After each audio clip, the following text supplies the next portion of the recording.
بسم اللہ الرحمن الرحیم۔ السلام علیکم دوستو، آج رمضان المبارک کی 17 تاریخ ہے اور یہ تاریخ مسلمانوں کے لحاظ سے بہت اہمیت کی حامل ہے کہ یہ وہ تاریخ ہے کہ جس میں اللہ تعالیٰ نے میدان بدر والوں کو کامیابی عطا فرمائی۔ وہ میدان بدر، وہ جنگ بدر کہ جس میں مسلمانوں کی تعداد صرف 313 ہے اور سامنے کافروں کی تعداد ہزاروں میں ہے۔ تو آج آپ کو میں 17 رمضان المبارک کی نسبت سے جنگ بدر کے بارے میں کچھ بتانا چاہتا ہوں۔ اس سے پہلے آپ کو یہ بتاتا چلوں کہ اگر آپ نے ہمارا چینل سبسکرائب نہیں کیا تو ابھی کر لیجئے تاکہ ہر آنے والی ویڈیو آپ تک بآسانی پہنچ سکے۔ رسول اکرم صلی اللہ تعالیٰ علیہ وآلہ وسلم 313 صحابہ کرام کی جماعت کو ہمراہ لے کر مقام بدر میں تشریف لے گئے اور بدر کے قریب پہنچ کر مدینے کی جانب رخ پر خیمہ زن ہو گئے اور مشرکین آگے بڑھے تو بدر پہنچ کر مدینے سے دور مکے کی جانب والے عدوۃ القصویٰ پر اترے اور جنگ کا نقشہ اس طرح بنا کہ مشرکین اور مسلمان بالکل آمنے سامنے تھے، مگر مسلمانوں کا محاذ جنگ اس قدر ریتیلا تھا کہ انسانوں اور گھوڑوں دونوں کے قدم ریت میں دھنسے جا رہے تھے اور وہاں چلنا پھرنا دشوار تھا اور مشرکین کا محاذ جنگ بالکل ہموار اور پختہ فرش کی طرح تھا۔ غرض دشمن تعداد میں 3 گنا سے زیادہ، سامان جنگ سے پوری طرح مکمل لیس، ہر طرح مطمئن تھے، مگر مزید برآں ان کا محاذ جنگ بھی اپنے محل وقوع کے لحاظ سے نہایت عمدہ تھا۔ ان سہولتوں کے علاوہ پانی کے سب کنویں بھی دشمنوں ہی کے قبضے میں تھے، اس لیے مسلمانوں کو پانی کی بے حد تکلیف تھی۔ خود پینے کے لیے کہاں سے پانی لائیں، جانوروں کو کیسے سیراب کریں، وضو اور غسل کی کیا ضرورت۔ غرض صحابہ کرام رضوان اللہ تعالی علیہم اجمعین انتہائی فکر مند اور پریشان تھے۔ اس موقع پر شیطان نے مسلمانوں کے دلوں میں یہ وسوسہ ڈال دیا کہ اے مسلمانوں، تم گمان کرتے ہو کہ تم حق پر ہو اور تم میں اللہ کا رسول بھی موجود ہے اور تم اللہ والے ہو، اور حال یہ ہے کہ مشرکین پانی پر قابض ہیں اور تم بغیر وضو و غسل کے نمازیں پڑھتے ہو، اور تم اور تمہارے جانور پیاس سے بے-تاب ہو رہے ہیں۔ اس موقع پر ناگہاں نصرت آسمانی نے اس طرح جلوہ فرمائی کہ زوردار بارش شروع ہو گئی، جس نے مسلمانوں کے لیے ریتیلی زمین کو جما کر پختہ فرش کی طرح ہموار بنا دیا اور نشیب کی وجہ سے حوض نما گڑھوں میں پانی کا ذخیرہ مہیا کر دیا اور دشمنوں کی زمین کیچڑ والی دلدل بنا دیا، جس پر کافروں کا چلنا پھرنا دشوار ہو گیا اور مسلمان ان پانی کے ذخیروں کی وجہ سے کنوؤں سے بے نیاز ہو گئے اور مسلمانوں کے دلوں سے شیطانی وسوسہ دور ہو گیا اور لوگ مطمئن ہو گئے۔ اللہ تعالیٰ نے قرآن مجید میں اس عجیب و غریب بارش کی منظر کشی ان الفاظ میں فرمائی ہے کہ وَيُنَزِّلُ عَلَيْكُم مِّنَ السَّمَاءِ مَاءً لِيُطَهِّرَكُمْ بِهِ وَيُذْهِبَ عَنْكُمْ رِجْزَ الشَّيْطَانِ وَلِيَرْبِطَ عَلَى قُلُوبِكُمْ وَيُثَبِّتَ بِهِ الْأَقْدَامَ۔ اور اللہ نے آسمان سے تم پر پانی اتارا کہ تمہیں اس سے ستھرا کر دے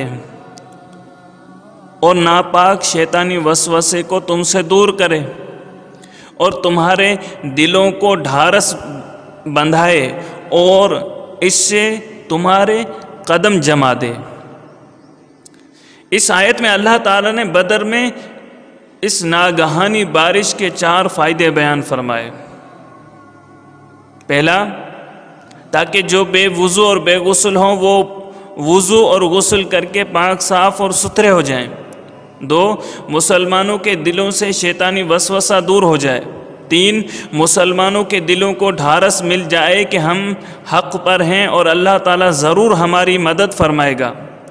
4، محاذ جنگ کی ریتیلی زمین اس قابل ہو جائے کہ اس پر قدم جم سکیں۔ الغرض، جنگ بدر کی یہ بارش مسلمانوں کے لیے باران رحمت اور کفار کے لیے سامان زحمت بن گئی۔ جنگ بدر میں مسلمانوں کو جن مشکل حالات کا سامنا تھا، ظاہر ہے کہ عقل انسانی عالم اسباب پر نظر کرتے ہوئے اس کے سوا اور کیا فیصلہ کر سکتی تھی کہ وہ اس جنگ کو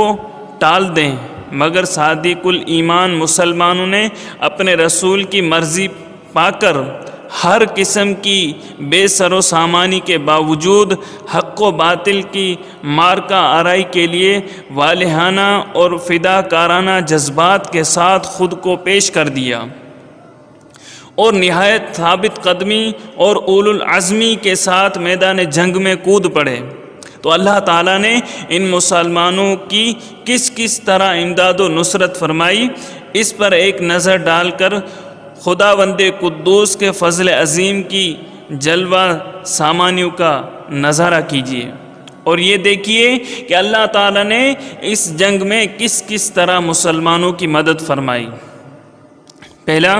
مسلمانوں کی نگاہ میں دشمنوں کی تعداد اصل تعداد سے کم نظر آئی تاکہ مسلمان مرعوب نہ ہوں اور مشرکین کی نظروں میں مسلمان مٹھی بھر نظر آئے تاکہ وہ جنگ سے جی نہ چرائیں اور یہ حق و باطل کی جنگ ٹل نہ جائے۔ 2، اور ایک وقت میں مسلمان مشرکین کی نظر میں دگنے نظر آئے تاکہ مشرکین مسلمانوں سے شکست کھا جائیں۔ 3، پہلے مسلمانوں کی مدد کے لیے 1000 فرشتے بھیجے گئے، پھر فرشتوں کی تعداد بڑھا کر 3000 کر دی گئی، پھر فرشتوں کی تعداد 5000 ہو گئی۔ 4، مسلمانوں پر عین مارکے کے وقت تھوڑی دیر کے لیے غنودگی اور نیند طاری کر دی گئی، جس کے چند منٹ بعد ان کی بیداری نے ان میں ایک نئی زندگی اور نئی روح پیدا کر دی۔ 5، آسمان سے پانی برسا کر مسلمانوں کے لیے ریتیلی زمین کو پختہ زمین کی طرح بنا دیا اور مشرکین کے محاذ جنگ کی زمین کو کیچڑ اور پھسلن والی دلدل بنا دیا۔ 6، نتیجہ جنگ یہ ہوا کہ ذرا دیر میں مشرکین کے بڑے بڑے نامی گرامی پہلوان اور جنگجو شہسوار مارے گئے، چنانچہ 70 مشرکین قتل ہوئے اور 70 گرفتار ہو کر قیدی بنائے گئے اور مشرکین کا لشکر اپنا سارا سامان چھوڑ کر میدان جنگ سے بھاگ نکلا اور یہ سارا سامان مسلمانوں کو مال غنیمت میں مل گیا۔ مسلمان اگرچہ خداوند قدوس کی مذکورہ بالا امداد اور اس کے فضل سے فتح یاب ہوئے،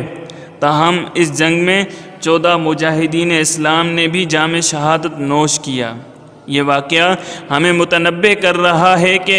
اگر مسلمان خدا پر بھروسہ کر کے حق و باطل کی جنگ میں ثابت قدمی اور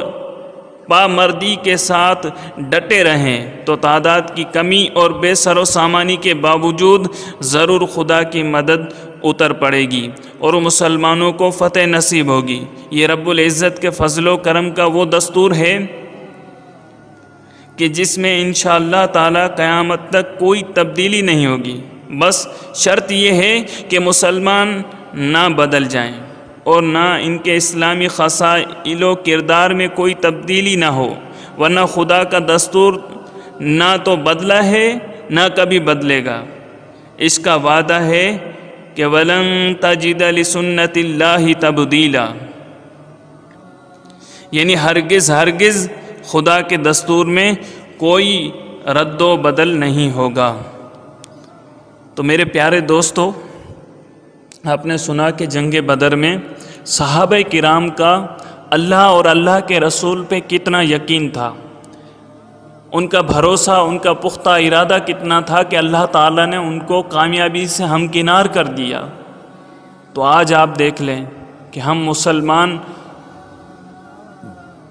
عقائد میں کمزور ہیں، ایمان میں کمزور ہیں۔ ہماری اسی ایمان کی کمزوری نے ہمارے مسلمان کو بزدل بنا دیا۔ اللہ تعالیٰ پہ یقین کی کمی نے مسلمان کو ڈرپوک بنا دیا کہ آج ہم مشرکین اور کافر انگریزوں سے ڈرتے ہیں کہ کہیں وہ ہم پر میزائل نہ چھوڑ دیں، کہیں ہماری ان سے جنگ نہ ہو جائے۔ تو مسلمان کا یہ شیوا نہیں، مسلمان کبھی ڈرتا نہیں۔ بس اس کی ایک وجہ یہ ہے کہ ہم نے اللہ تعالیٰ سے ڈرنا چھوڑ دیا، ہم نے اللہ تعالیٰ کے احکامات پہ عمل کرنا چھوڑ دیا، ہم نے اللہ تعالیٰ کے رستے کو چھوڑ دیا، جس وجہ سے آج ہمارے اندر یہ بزدلی پیدا ہو گئی، آج ہم ڈرپوک بن گئے۔ تو میرے پیارے دوستو، آج کے بعد ہم اپنے آپ کو بدلیں، ہم اپنے آپ کو چینج کریں کہ ہم اگر روزہ نہیں رکھتے تو روزہ بھی رکھیں گے، ہم اگر نماز نہیں پڑھتے تو نماز بھی پڑھیں گے۔ یہ وہ چیزیں ہیں کہ جو اللہ تعالیٰ کی اطاعت اور فرما برداری کی طرف لانے والی ہیں۔ اگر یہ چیزیں ہم نے اپنے اندر اپنا لیں تو انشاءاللہ اللہ تعالیٰ سے ہم ڈرنے والے بن جائیں گے، اور انشاءاللہ اللہ تعالیٰ کے علاوہ کسی اور کا خوف دل میں نہیں رہے گا۔ اللہ تعالیٰ آپ کا اور ہمارا حامی و ناصر ہو۔ اللہ حافظ۔